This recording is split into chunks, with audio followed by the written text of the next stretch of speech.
Hi everybody, welcome to my office at home. In 1994, I think it was, I got my first internet connection. A US company, I'm assuming they were, Compuserve, because they charged me a fixed amount of dollars, US dollars every month for the connection, and then I think it was like $2 an hour or something.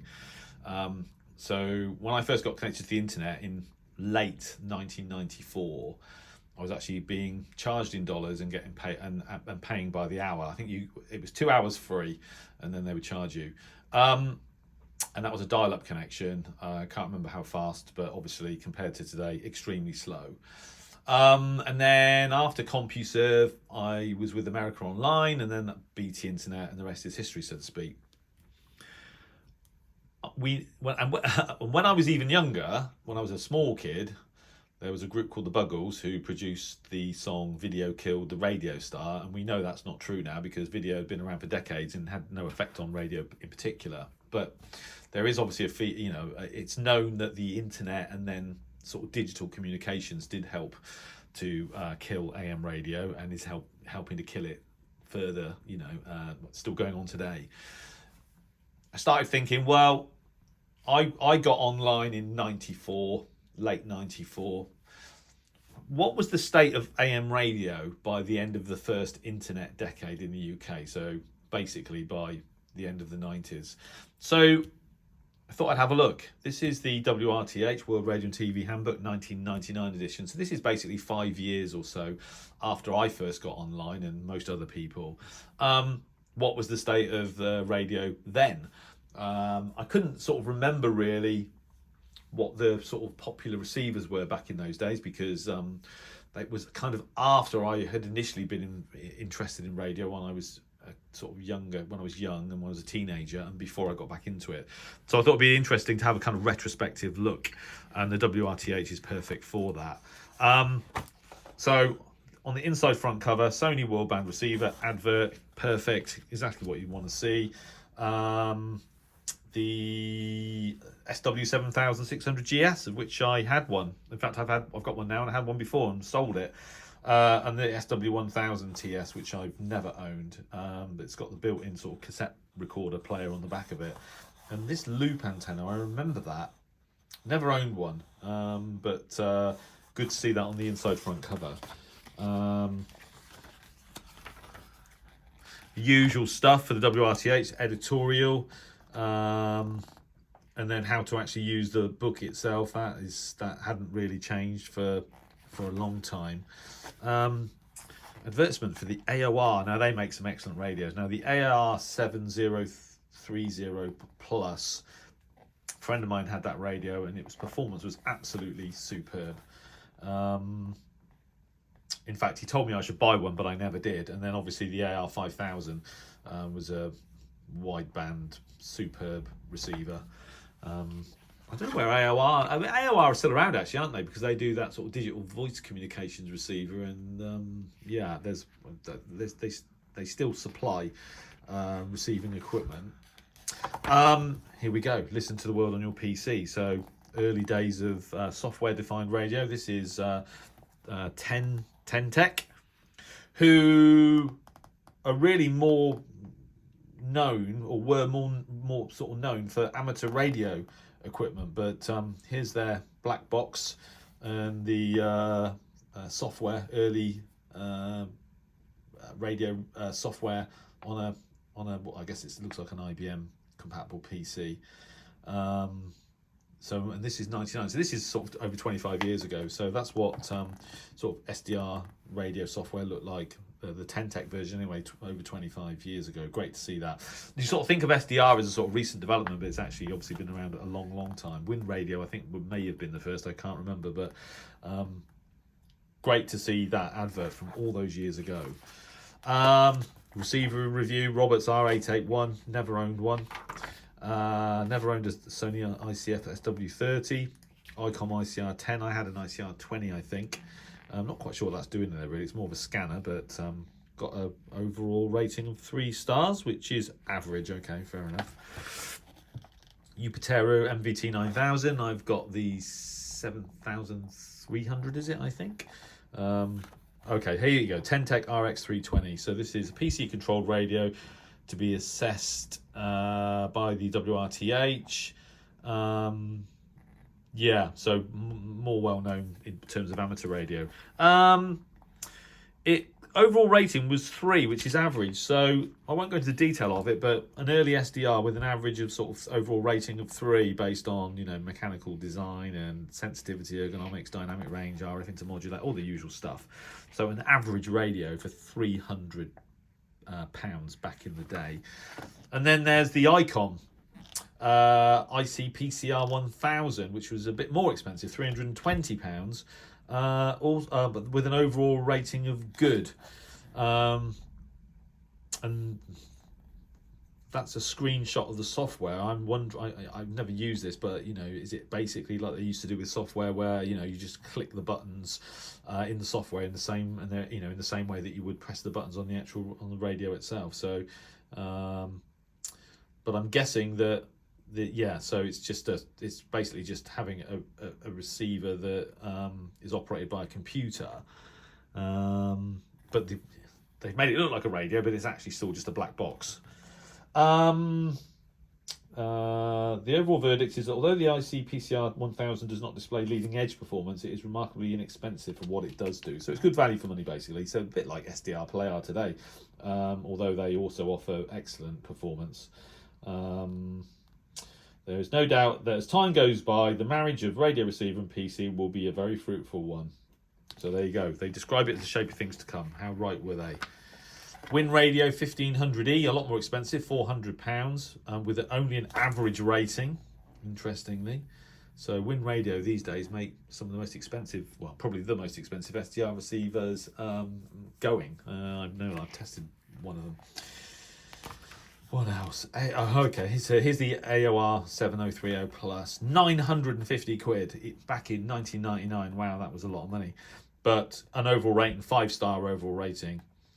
Whether the 7030 Plus justifies its relatively high price is always going to be a subjective judgment, especially in view of its rather idiosyncratic control system. It's not for the novice or the technophobe, but for sheer performance allied to extreme versatility and excellent build quality. It remains one of the world's most desirable HF receivers. One of the world's most desirable HF receivers. Wow.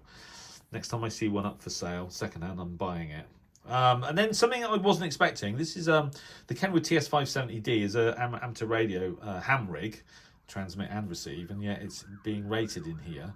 4-star overall good. I'm assuming that that's, yeah, for its receive capabilities. Not quite sure I've ever seen that before in another edition of the WRTH, but that was interesting to see. Don't know anything about the Fairhaven RD500. ICOM ICR 8500, that's got a pretty good rep, and they give it an overall rating of 4 stars, and that's 1,550 quid. So it's significantly more expensive than the AOR, but with a not such a good review. Interesting nevertheless. Right, let me just take a slurp of tea. Okay, so the AOR AR 5000 plus 3, 1,550 quid. Is that the same? Same price as the ICOM. And that's got 4-star rating. So as you'd expect, AOR makes some really good kit, I know that. And I've never actually owned one, but at some point I should. They were obviously big news back in the late 90s. JRC NRD 545, 1,600 quid, a bit more expensive still, but the conclusion on that receiver is that one of the finest HF receivers ever to come our way, and we enjoyed every moment of the test period. At £1,600, it can't be classed as inexpensive, but if cost is a secondary consideration to all-out performance, allied with ease of use, blah, blah, blah, there are a few other choices. So, very, very high rating. In fact, it got the Best Semi-Professional Receiver Award from them for 1999, so not too surprised about that, actually. And then on the next page, there's a kind of a summary of all their receivers. You get a kind of table these days. It's not so well populated these days because there isn't so much hardware around, but look at all those Sonys. Philips, Sangean, ICOM, Grundig, Drake, ICOM, Kenwoods. Yeah, I mean, brilliant. So Universal Radio Inc. advertisement and the JRC features there.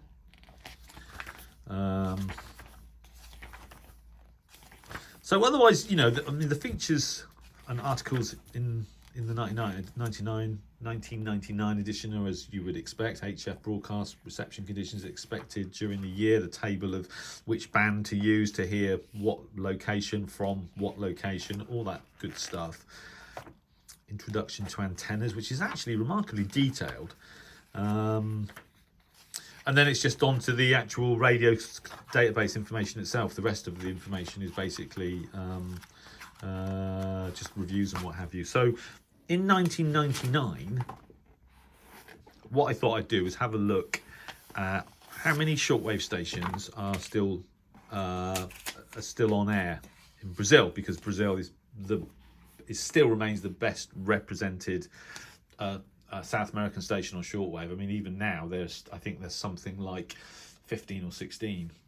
But what about at the end of the first internet decade? Well, as it happens, the shortwave stations actually start on page 322 for Brazil, and they keep going until down here on page 323. So there's basically 160 Brazilian stations on shortwave in 1999. Now, I don't know whether that's a maximum figure or not, but it would appear that 5 years after the internet age hadn't really caught up, or Brazil hadn't caught up with that within 5 years, perhaps not surprisingly. I've been there several times, and when you get out into remote locations, it's almost a different world, and it's a bit like the Wild West, actually. There's a town called Paragominas where it does feel a little bit like a Wild West town. So 160 stations on shortwave in 1999. Clearly the internet not having too much of an impact. And a lot of these radio stations, obviously Brazil is a huge country, and the various locations throughout it are served by shortwave because they just didn't, and they don't still have the FM DAB infrastructure. But, fast forward 25 years and there's only 14 stations left. So, on shortwave, give or take 14 or 15, I think I counted. So, huge presence on shortwave still from Brazil. Then I thought, well, let's have a look at longwave. And there's still, relatively speaking, remember, longwave is a very narrow band, 150 to 270 kilohertz. It's like, 120 kilohertz wide, basically. There's not a lot of space on that band, and there was still, in 1999 there were 54 stations on longwave, which is a lot. So all starting with Algeria 153 all the way down through 252 Algeria, Tipaza. Still, they've been there a long time. They were there in 99, and then all the way down to 279 kilohertz, the signal from Sosnovyj, and also obviously Topolna, Czech Republic, were there in 99 and obviously shut down 2 or 3 years ago. So, but nevertheless, 54 stations on longwave for Europe, Africa, and the Middle East, which is up there with the maximum there's ever been. So it would appear that longwave broadcasting had certainly not been affected by the internet and digital communications age sort of properly kicking off in the sort of early to mid 90s. Interesting, isn't it? So then, if we then look at East Asia longwave stations, and what that includes is all of the Russian stations: Russia, Mongolia, Uzbekistan, Kazakhstan. Just keep going. Tajikistan, if I'm pronouncing that correctly. And that's basically starts at 153 kilohertz to several signals on 279 kilohertz, and there are 39 stations on longwave, sort of covering Russia and that region. So a lot of stations on longwave. Obviously, they've all gone. They all went about 10 years ago, I think.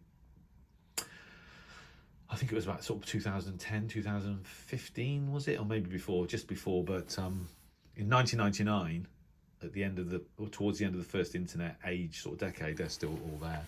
So would appear to have had little impact. And then I thought I would look at the tropical band shortwave.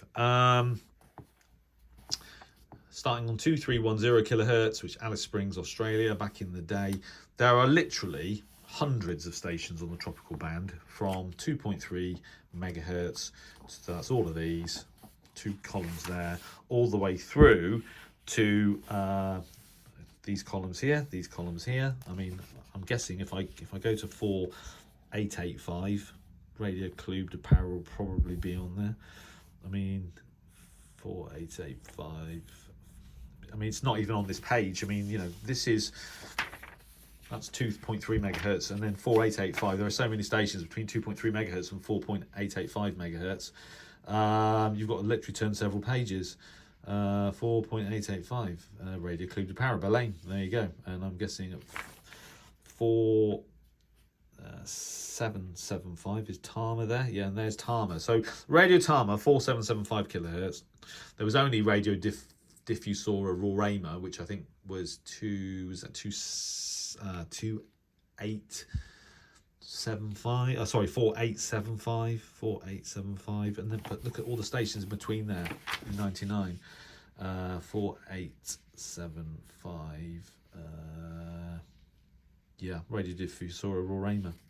So a couple of years ago you had Tama on 4775, all you could hear really, 4875 Radio Diffusora Roraima, and 4885 Radio Club de Para. Back in 99, there were literally hundreds of stations in between them. So clearly the tropical band shortwave broadcast scene definitely not connected, had not been affected by the internet at that stage. And if you keep going, shortwave stations of the world, there you go. So 5970 kilohertz, and then go a few more pages, and you're at 7125. There's literally thousands, and they're all there.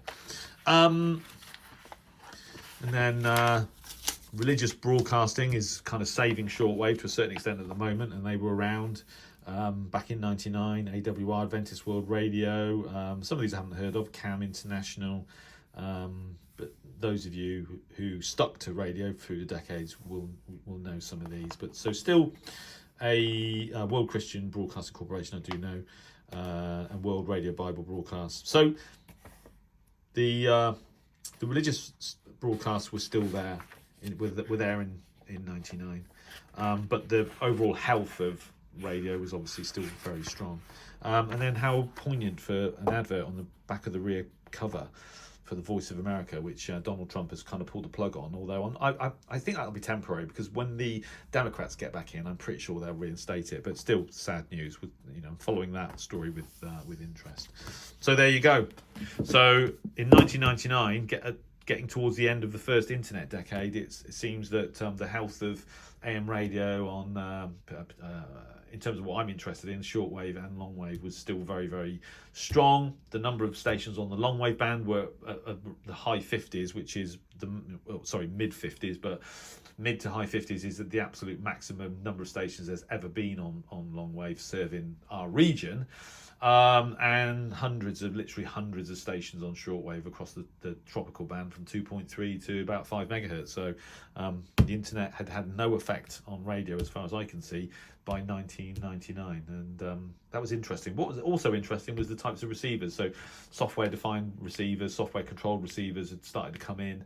And it's hard to believe that technology, which we take for granted now, and is now probably the cheapest way to get into shortwave radio if you want to do it with a digital radio, digital receiver. That technology's been around. This is like the third. Well, it's probably been around longer than 26 years, but it was commercially available that long ago. I always think of SDR as a sort of new thing from 10 or 15 years, but it's been around a lot longer than that. So anyway, I found that really interesting, but then I'm a radio geek. I know some of you are, so I hope you enjoyed that. And I've already planned the next review in sort of AM radio history. Fast forwarding to, I think it's about 2000. I'm going to have a look at 2005. So halfway through the first sort of noughties decade, and then have another look. It'd be interesting to compare with 1999. Anyway, thanks so much for watching, and 7-3.